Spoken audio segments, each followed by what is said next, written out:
देखने को मिलते हैं। एक पहला नाम सिंधु घाटी सभ्यता। यहां से क्या क्वेश्चन आते हैं? तो सबसे पहला क्वेश्चन बनता है कि सिंधु घाटी सभ्यता इसका नाम क्यों पड़ा।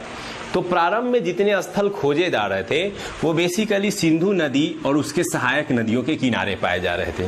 नतीजा ये हुआ कि शुरू से एक परंपरा विकसित रही थी कि नील नदी की सभ्यता, वांगहू नदी की सभ्यता, तो वैसा ही माना गया कि भारत में भी यह सभ्यता जो है वह सिंधु नदी के किनारे ही है, इसीलिए इसे नाम दे दिया गया क्या, सिंधु घाटी सभ्यता या सिंधु सभ्यता। लेकिन बाद में चल करके ऐसा पाया गया कि ये केवल सिंधु नहीं बल्कि सरस्वती नदी के किनारे भी मुख्य रूप से इसके स्थल है और परिणाम स्वरूप इसे सिंधु एवं सरस्वती की सभ्यता नाम दिया गया। क्या नाम दिया गया दोस्तों? सिंधु एवं सरस्वती सभ्यता।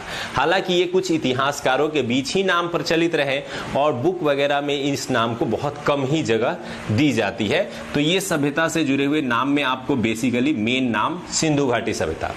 अब जो सबसे चर्चित और सबसे महत्वपूर्ण है वो है हड़प्पा सभ्यता।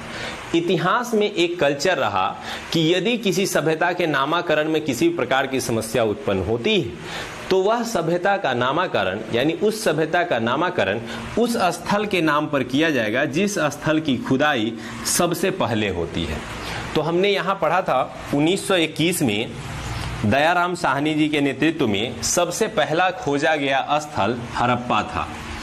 सिंधु घाटी सभ्यता में हड़प्पा सबसे पहला खोजा गया स्थल था। वर्तमान में यह पाकिस्तान के सिंध क्षेत्र में है और यह हड़प्पा सिंधु घाटी सभ्यता का पहला स्थल था। यही कारण है कि इसे एक नाम दे दिया गया हड़प्पा सभ्यता।